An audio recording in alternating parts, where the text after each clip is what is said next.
Hey girl in Neverland, wishing this was my homeland. Already got the blonde French boy wrapped around my head. I could lie in bed and be. 皆さんこんにちは、なつみです。今回の Vlog は2泊3日のパリ編。一体どんな旅になるのでしょうか。ドイツから約1時間半かけてパリへ向かいます。寝ていたらあっという間に到着してすぐ空港のカフェで軽食をとりました。このサーモンサンドがとっても美味しかったでは早速空港からウーバーを使ってパリの市街地に向かいます。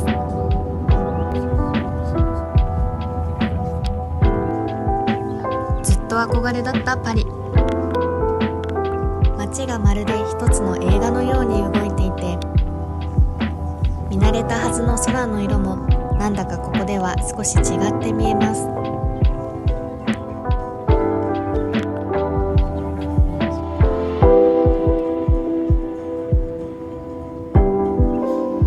荷物が多いので今回泊まる宿のチェックイン時間になるまで近くのカフェで休むことに。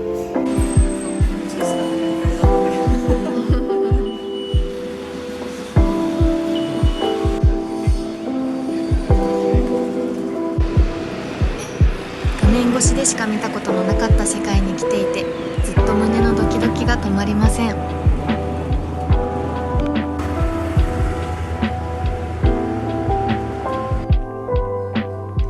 チェックインできました。今回はモンマルトルの近くにあるエアビーに泊まります。パリで2部屋予約するととんでもない金額になるので、姉が素敵なエアビーを見つけてくれました。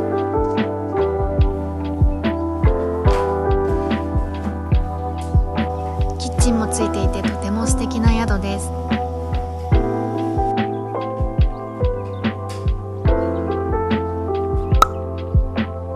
荷物を置いて早速パリの下町モンマルトルに向かいます。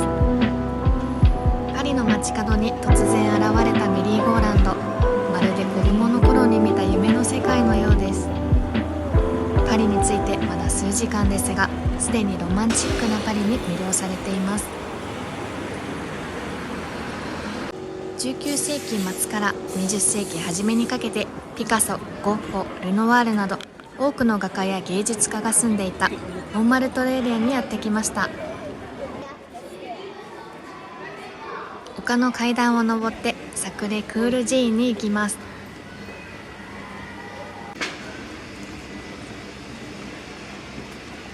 サクレ・クール寺院の周辺に到着。後ろを見渡すとパリの街並みを一望できる絶景が。愛の鍵もたくさんかけられていました。モンマルトルの丘の一番上に立つサクレ・クール寺院、丸いドーム型が特徴的です。青空に映えて絵画のようです。ここら辺には今でも画家たちが集まっている場所があるそうなので行ってみたいと思います。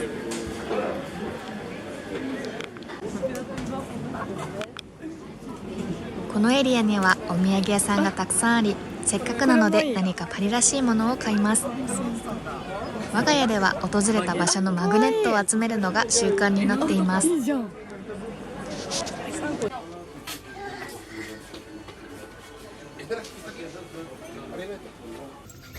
マグネットとキーホルダーをゲットしました。私がずっと訪れたかったテレトル広場に到着。ここにはたくさんの絵描きさんたちが集まっていて、実際に絵を購入したり似顔絵を描いてもらえたりします。芸術の街パリに来たのを実感しますね。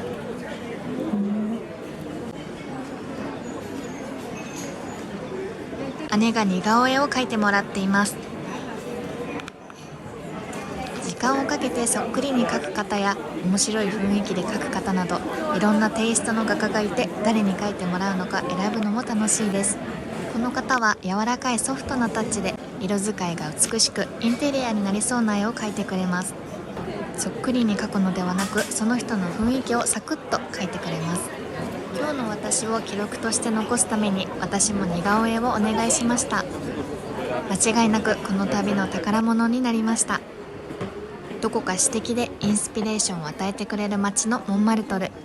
なぜピカソやルノワールなどの多くのアーティストがこの街を愛していたのか、なんとなく分かった気がします。これから夕食に安くて美味しいと有名なビストロに向かうことに。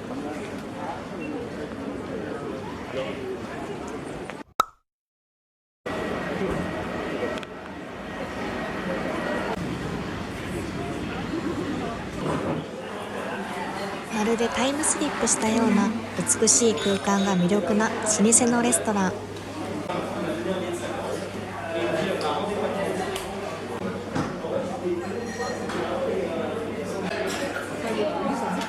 家族みんなでロゼワインをいただきます。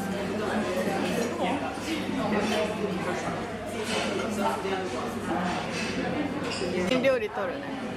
牛肉ステーキ、子羊、鴨肉、サラダをいただきました。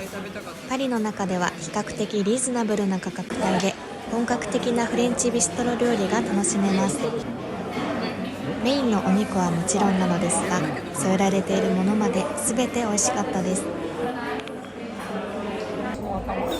みんなでご飯をシェアし合って、いろんな会話をして楽しいディナータイムです。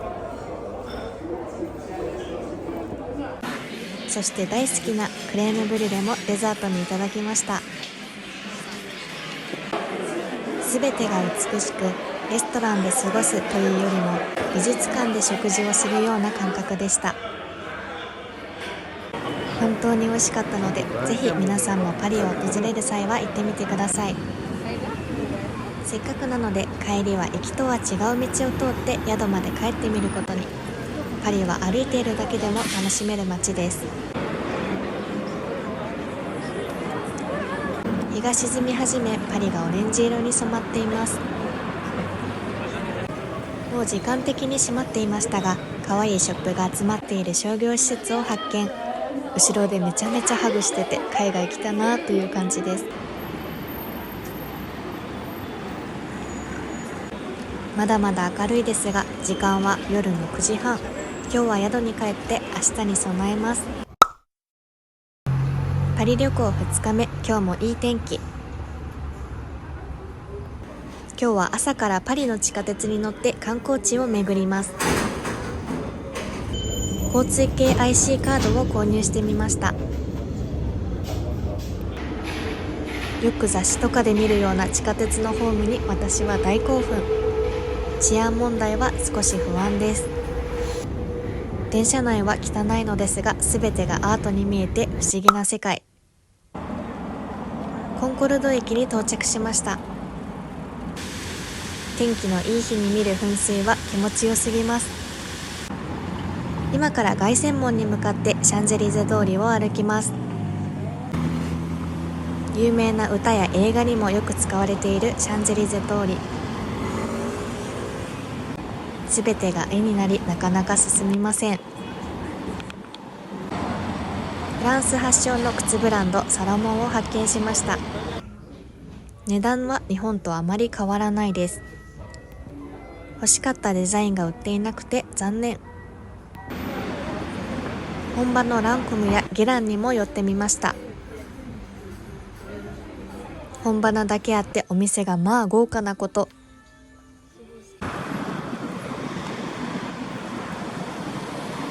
ブランド品の買い物を楽しみたい方はシャンゼリゼ通りに行けば何でもあります。昼ご飯はシャンゼリゼ通りで見つけたお店で食べることに。テラス席もありますが、暑いので中で食べます。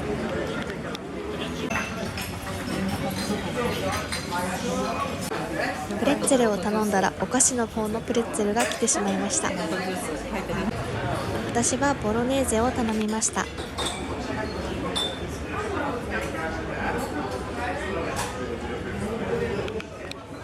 完全に観光地価格で値段と味が釣り合っていなくて残念。アまりの物価の高さには驚きましたが、気を取り直して観光開始です。パリの好きなところは至るところで音楽やアートが見れるところ。私の好きな曲を演奏していたの、とても素敵でした。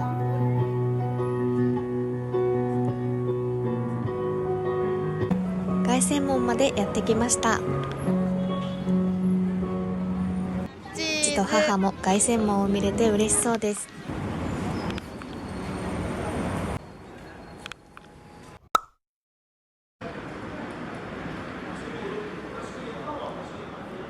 日本のことが大好きなオーナーさんが手掛けている革製品のお店にやってきました。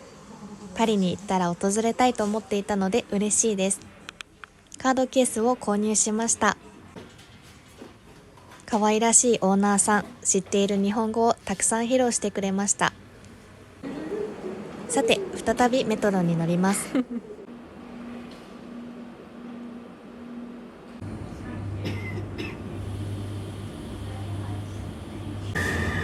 椅子の色使いがフランスらしく可愛かったです。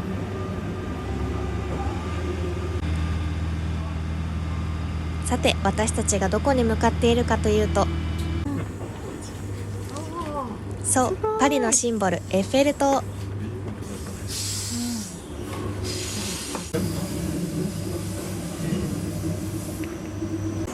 エッフェル塔の最寄り駅に到着しました。画面越しでしか見たことのなかったエッフェル塔が目の前に。どうやらエッフェル塔は東京タワーと大きさはほとんど変わらないらしい。夜になるとキラキラ光るのもロマンチックですよね。近かったので撮影が少し難しかったですが、記念に家族でたくさん撮りました。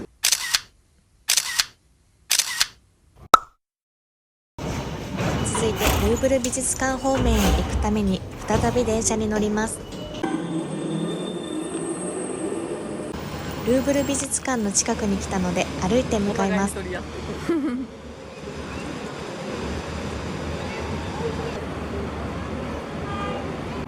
ルーブル美術館の中のチケットはすでに売り切れてしまっていたので入れないのですが、記念に外観だけ見に行くことにしました。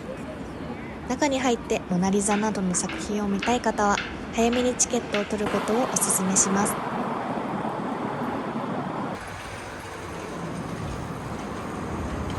広々とした敷地。こ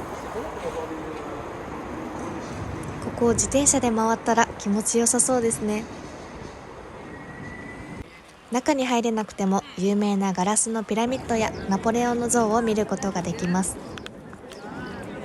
世界最大級のルーブル美術館、またパリを訪れる機会があれば次は中に入ってみたいです。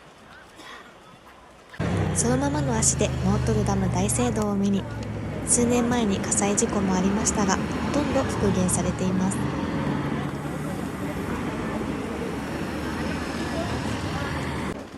パリ旅行2日目にしてだいぶ足に疲れがきたので少し休んでお土産を買って宿に戻ることにします。お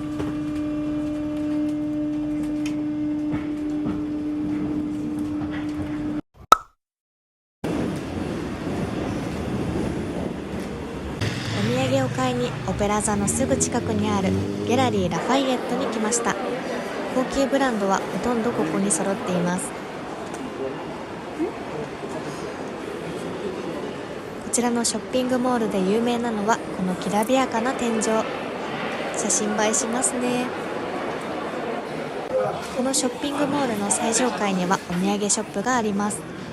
お菓子や雑貨など数多くの商品があるので私たちはここでまとめて買うことに。インテリア雑貨なんかも売っていて見ていて楽しいです。ここで買ったキャラメルが本当に美味しくて職場の方からも絶賛でした。パリ旅行も最終日に突入。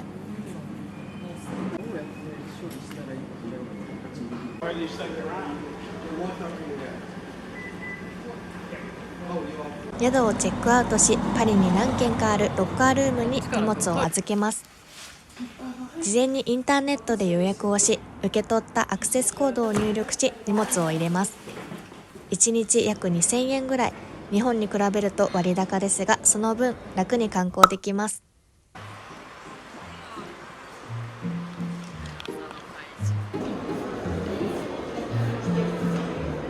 オペラ座の怪人の舞台となったオペラガルニエにやってきました。こ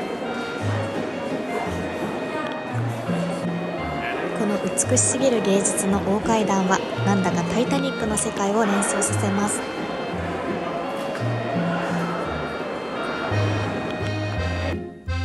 会場も少しですが見ることができました。いつかここで舞台も見てみたいですね。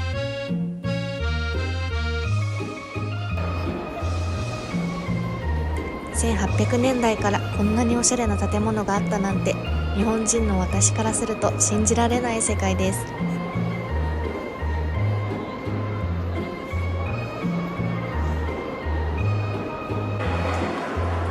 細部まで美しく現実とは思えません。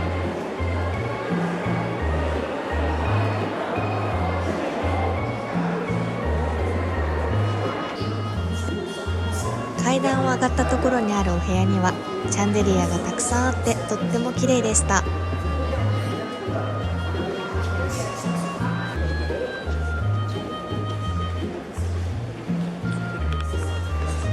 併設されているお土産ショップもあり、そこで買える商品がこれまた可愛いんです。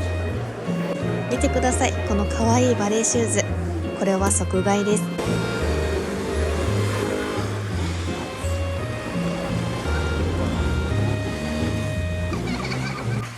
内装が豪華と噂のスターバックスにやってきました。フランスの服を着たクマさんが可愛すぎました。フランスベレー帽もかぶってる。いいね。こういうご当地のグッズって欲しくなりますよね。シティボーイみたいな感じ。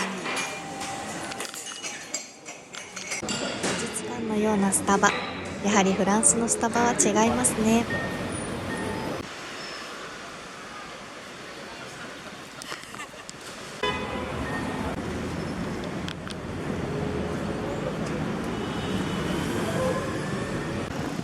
オペラガルニエから少し歩いている途中、あちらこちらに日本料理店や日本風のポスターを発見。アニメ、ファッション、和食など日本ブームが巻き起こっており、フランスでは日本文化の関心が高まっているそうです。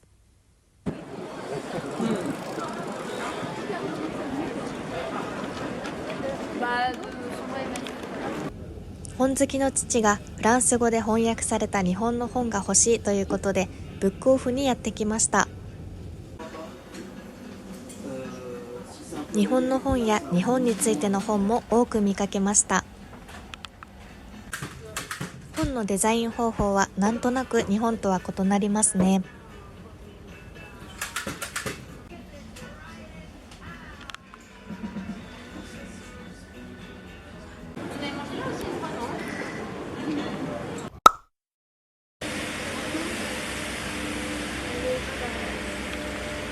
パリに訪れた際には行きたいと思っていたメルシーの2号店にやってきました。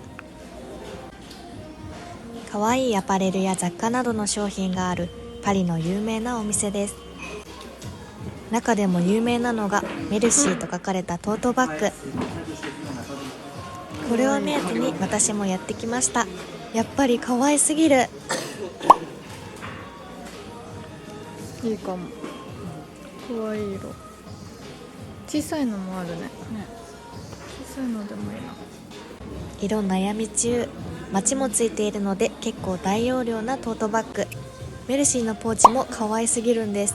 メイクポーチや大きいバッグの中に小分け用としても使えそう。自分用と友達にお土産で買いました。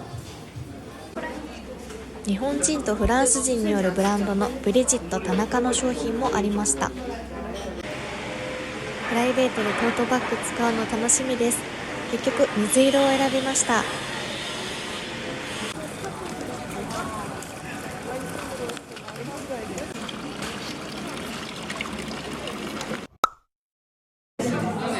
パリ旅行も終盤へ。パリでの最後のご飯は日本料理を食べることに。サーモンのお寿司とサーモンとアボカドのカリフォルニアロールを。驚くことにサーモンが新鮮ですっごく美味しかった。大満足です。フランスに行ったらマカロンを食べると決めていたのになかなかタイミングがなく、パン屋のガラス越しでマカロンが見えたので買ってみることに。お値段はそこそこしますが、やっぱり本場のマカロンは美味しかったです。最後の最後までパリの街並みを目に焼き付けます。現実とは思えない、ずっと夢の中にいるかのような感覚で、こんなにも自分がパリに魅了されるとは思わなかった。お金を貯めてまた来れるように頑張ります。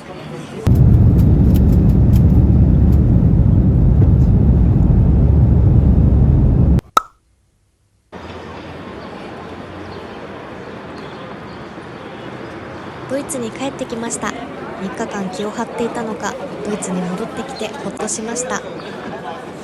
ミュンヘン空港の敷地内にある素敵なレストランでフライト疲れを取るためにお酒を飲んで少しご飯を食べることに。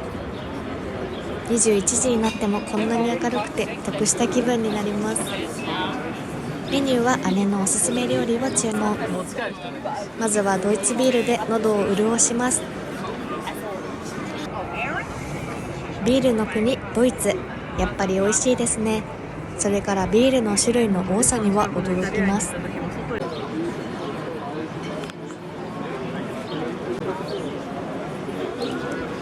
ドイツ、オーストリアの定番料理シュニッツェルを初めて食べてみます。豚肉を薄く伸ばして細かい衣につけて揚げた料理で、日本でいうカツレツのような感じ。美味しかったです。でこれで4つになるから、何より食べても美味しい幸せな旅の締めくくりになりました。まだまだ夏美の旅の Vlog は続きます。また次の動画でお会いしましょう。